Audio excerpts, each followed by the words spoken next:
everyone, this is Tim from Euro 6 Studios. Today in this video I'm going to show you how to enter safe mode on your Android phone. So if something's wrong with it, launch into safe mode. So we just want to go to the power options and open this up, swipe down from the top right. Once we can see the power options right here, just hold down on power off. And then you can see safe mode.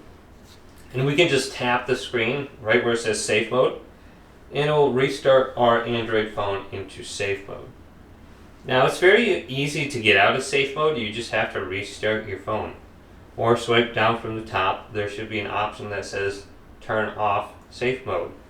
So very easy. Otherwise you can hold down the power button and the volume down button. I believe that will restart your phone. If that doesn't work, you could try the power button and the volume up button, and that should automatically restart your phone too if you're stuck in safe mode, and then it should boot normally.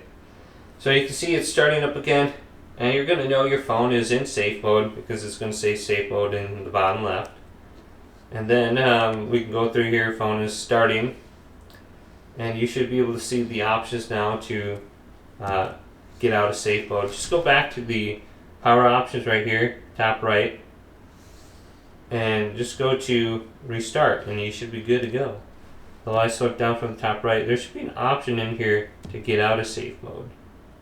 So yeah, just restart your phone and then you don't have to worry about it. So hopefully this video did indeed help you out. If it did, leave it a big thumbs up and subscribe to my channel down below for more tech videos coming up next on Euro 6 Studios.